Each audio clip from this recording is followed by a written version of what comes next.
নমস্কার বন্ধুরা, আমি সোমা চক্রবর্তী। সোমা সুইটার চ্যানেলে আপনাদের সবাইকে জানাই অনেক অনেক শুভেচ্ছা আর অনেক অনেক ভালোবাসা। আমি আপনাদের জন্য অসাধারণ একটা রান্না নিয়ে চলে এসেছি। আজকের বানাবো খুব সহজ পদ্ধতিতে হেলদিভাবে বাটার গার্লিক চিকেন। দোকানে বা রেস্টুরেন্টে আমরা যেভাবে খাই আমি সেই স্বাদেরই বানাবো, কিন্তু ভীষণ হেলদিভাবে। যাদের কোলেস্টেরল আছে বা বিভিন্ন রকমের রোগ আছে তারাও কিন্তু আমার এই হেলদিভাবে বানানো বাটার গার্লিক চিকেন খেতেই পারেন। প্রথমেই আমাদের যেটা করতে হবে, মাংসটাকে ভালো করে ধুয়ে পরিষ্কার করে নিতে হবে।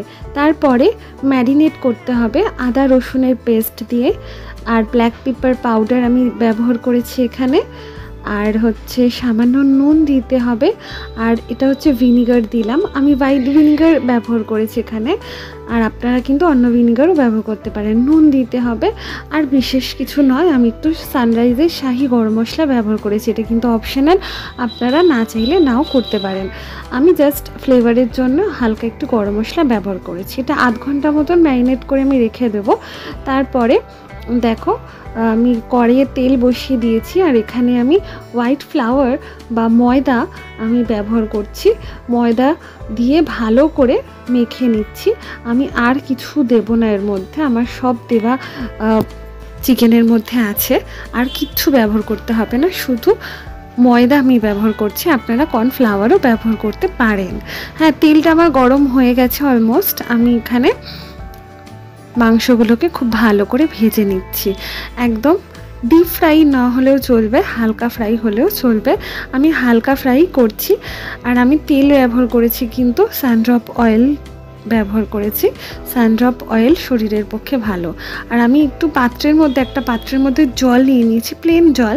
হ্যাঁ, জলের মধ্যে ভেজে রাখা চিকেনগুলো তুলে রেখে দিচ্ছি। হ্যাঁ, তো এটা কেন করছি আমি বলছি।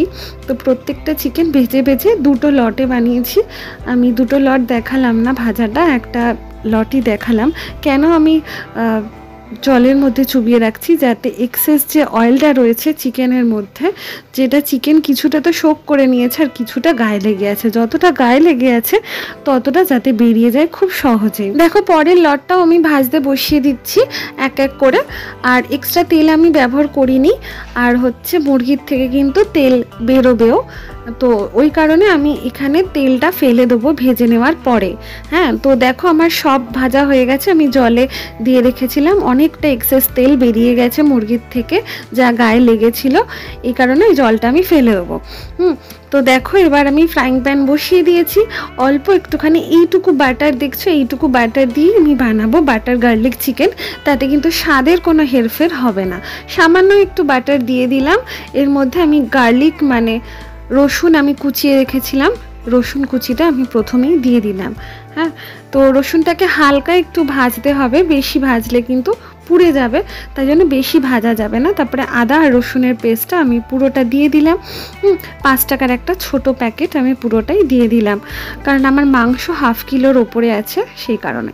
আর এবার হচ্ছে পেঁয়াজ পাতা বা পেঁয়াজ কলি বলতে পারেন, এটাকে খুব ভালো করে ভাজতে হবে। হ্যাঁ, তারপরে খুবই সামান্য কিছু উপকরণ দেব, যার মধ্যে আছে গোলমরিচের গুঁড়ো, এটা কিন্তু মেন জিনিস, আর সামান্য একটুখানি নুন ব্যবহার করব, আর খুব সামান্য একবারে সামান্য চিনি ব্যবহার করব। চিনিটা কিন্তু স্বাদের জন্য খুবই সামান্য দিয়েছি, আপনারা বাড়িয়ে বা কমিয়ে দিতে পারেন।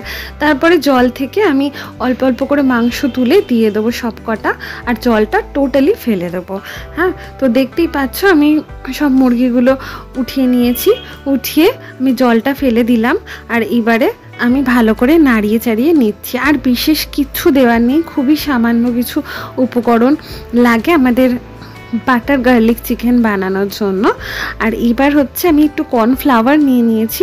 কর্নফ্লাওয়ার একটু সামান্য একটু জল দিয়ে আমি গুলে নিচ্ছি, খুবই সামান্য একটুখানি, কারণ আমি দেব মাংসের মধ্যে। প্রথমেই আমি কর্নফ্লাওয়ারটা দিয়ে দিলাম, তারপরে আমি সামান্য একটুখানি জল ব্যবহার করেছি, কারণ আমি খুব ঝোল চাই না, হ্যাঁ, তো সেই কারণে খুবই সামান্য একটুখানি জলের ব্যবহার করেছি। এটা এবার ঢাকা দিয়ে আমি মিনিট 10-এর জন্য বসিয়ে দেবো।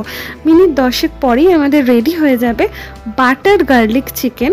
খুব সহজ পদ্ধতিতে, আর খেতে কিন্তু দারুণ হয়েছিল। আমি একদম বাড়িয়ে বলছি না, কিন্তু বাড়িতে বানিয়ে দেখবেন তাহলে বুঝতে পারবেন। তো দেখুন আমার মোটামুটি হয়ে গেছে, ফুটে গেছে, মাংস সেদ্ধ হয়ে গেছে। ওপর থেকে আমি ব্ল্যাক পেপার পাউডার ছড়িয়ে দিলাম, আর দেব একটুখানি চিলি ফ্লেক্স বা আমাদের শুকনো লঙ্কা কুচিও বলা যায়। আমি একটু চিলি ফ্লেক্স বাড়িতে বানিয়েছিলাম, সেটা দিয়ে দিলাম। আর ওপর থেকে সামান্য একটুখানি বাটার আমি ছড়িয়ে দিলাম। এটা কিন্তু কম বেশি আপনারা করে নিতেই পারেন। আমার কাছে একদম অল্প বাটার দিয়ে আমি এটা বানালাম। আর ভাজার যে তেলটা লেগেছে সেটা তো এমনি জলের মধ্যে ঝরে পড়ে গেছে। তো আমার বাটার গার্লিক চিকেন একদম রেডি হয়ে গেছে। আর আশা করি আপনাদের ভীষণ ভালো লাগবে, বানিয়ে দেখুন বাড়িতে। আর এটা কিন্তু গরম গরম ভাতের সাথে যেমন ভালো লাগে, তেমনি কিন্তু নান, রুটি, পরোটা যে কোনো জিনিসের সাথে খুব ভালো যায়। অবশ্যই বাড়িতে একবার ট্রাই করবেন এবং আমাকে জানাতে ভুলবেন না আমার এই রেসিপিটা ঠিক আপনাদের কেমন লাগলো। ভালো লাগলে অবশ্যই আমার চ্যানেলে পাশে থাকবেন একটা সাবস্ক্রাইব করে, আর যারা ফেসবুক থেকে দেখছেন তারা আমার পেজটা ফলো করে দেবেন। সবাই খুব ভালো থাকবেন। টাটা।